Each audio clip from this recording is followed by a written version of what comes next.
अयोध्या में हाहाकार। सुमंत खाली रथ लेकर अयोध्या पहुंचे। लोग दौड़ दौड़ कर पूछते, मंत्री व राम कहाँ है? राम लक्ष्मण और सीता को कहाँ छोड़ आए? सुमंत नीची गर्दन किए बिना बोले ही राजमहल की ओर बढ़ते गए। उन्हें अकेला आते देखकर रानियां भी जोर जोर से रोने लगी। राजा ने भी पूछा, बेटा राम कहाँ है? पुत्री सीता न जाने कैसे रहती होगी। राजा अनाथ की तरह रोने लगे। सुमंत ने भी रोते रोते सब हाल कह सुनाया। कौशल्या छाती पीट पीट कर रोने लगी। राजा दशरथ ने अपने अपराध के लिए कौशल्या से क्षमा मांगी। राम को अयोध्या से गए 6 दिन हो गए थे। तब से राजा दशरथ भी यूं ही पड़े थे। आधी रात होने को आई, तब उनका श्रवण कुमार के पिता द्वारा दिए गए शाप की याद आई। उन्होंने कौशल्या से कहा, एक बात मैंने तुमको अब तक नहीं बताई, आज बताता हूँ। हमारे तुम्हारे विवाह के पहले की घटना है। एक बार वर्षा ऋतु में सरयू नदी के किनारे में शिकार खेलने गया। उन दिनों शबबेदी बाण चलाने का मुझे बड़ा शौक था।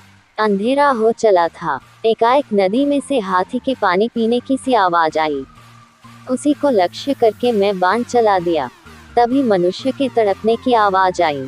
मैं घबराया हुआ वहां पहुंचा तो देखा कि एक तपस्वी बालक घायल हुआ कराह रहा है। पास में एक घड़ा भी पड़ा है। वह रोते रोते बोला, मेरे अंधे माँ बाप प्यासे उस आश्रम में बैठे मेरी राह देख रहे होंगे, कृपा कर उनके लिए पानी लेते जाए। इतना कहकर उसने दम तोड़ दिया। मैं जल लेकर आश्रम में गया।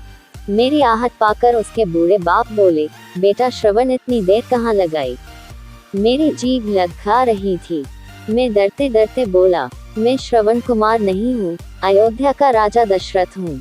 गलती से मेरा बाण उसे लग गया है और अब वह इस संसार में नहीं है।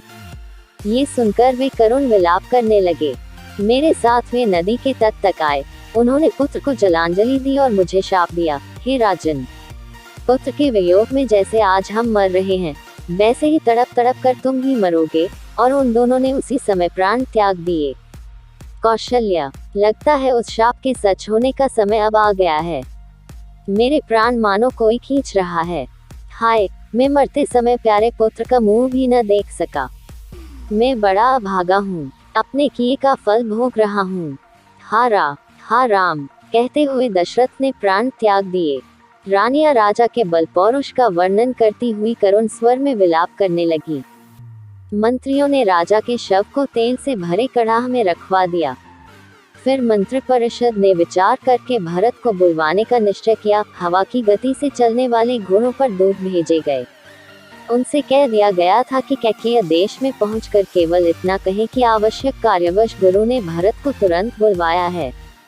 ननिहाल में भरत का मन उचट रहा था। तरह तरह की बातें उनके मन में उठती थी। जैसे ही उनको दूत का संदेश मिला, वे नाना मामा से विदा लेकर शत्रुघ्न के साथ अयोध्या को चल पड़े। नदी पर्वत लांघते हुए 8वें दिन में अयोध्या आ पहुंचे। नगर में चारों ओर सन्नाटा था। बाजार बंद थे। नगरवासी भरत को देखकर मुंह फेर लेते थे। भरत घबराए हुए अपनी माता के महल में गए और ननिहाल का कुशल समाचार बताकर पिता और भाई राम के बारे में पूछने लगे। कैकेयी ने हंसकर कहा, तुम्हारे पिता तो स्वर्ग चले गए, वे इस पृथ्वी का सुख भोग चुके थे, उनके बारे में चिंता न करो। भरत फूट फूट कर रोने लगे। फिर उन्होंने पूछा, भाई राम कहाँ हैं? कैकेयी ने हंस हंस कर अपने वरदान तथा राम लक्ष्मण और सीता के वन जाने की सारी बातें कह सुनाई। वह बोली, बेटा भरत, मैंने तुम्हारे लिए ही सब कुछ किया है। अब चिंता छोड़कर अयोध्या की राज्य लक्ष्मी का भोग करो। भरत को माता पर बड़ा रोष आया। वे बोले, पापिनी, तूने ये क्या किया? इक्ष्वाकु वंश की तूने नाक काट दी। ऐसा ही करना था तो मुझे जनते ही क्यों न मार डाला। इस बीच राज्य के मंत्री भी वहां आ गए थे। उनके सामने भी उन्होंने कैकेयी को बहुत भला बुरा कहा। वे बोले, मंत्रियों, आप ही सुन ले, मेरी माँ ने जो कुछ किया है उसमें मेरा कोई हाथ नहीं, मैं शपथपूर्वक कहता हूँ। ये कहकर भरत तुरंत ही माता कौशल्या के पास चल दिए और उनसे लिपटकर बच्चे की तरह बिलखकर रोने लगे। माता ने उन्हें धीरज बंधाया। फिर वे भी पछाड़ खाकर भूमि पर गिर पड़ी। भरत ने माता को भी तरह तरह से सांत्वना दी। रात भर भरत पिता और भाई राम की याद करके रोते रहे। उन्होंने माता के सामने सैकड़ों तरह की सौगंध खाई और कहा कि जो पाप कर्म कैकेयी ने किया है उसका मुझे पता भी नहीं। जिसकी सम्मति से यह हुआ हो, उसकी बुरी गति हो। सवेरा होने पर राजा दशरथ का चंदन की चिता पर दाह संस्कार किया गया। भरत ने सब अंतिम संस्कार गुरु के बताए अनुसार विधिवत किया। अगले दिन मंत्रियों और नगरवासियों को बुलाकर भरत ने कहा, अयोध्या का राज्य सबसे बड़े भाई राम का है। हम आप सभी उन्हीं के हैं।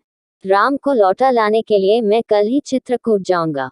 आप भी चलें, माताएं भी चलेंगी, प्रजा भी चलेगी और साथ में चतुरंशिनी सेना भी रहेगी।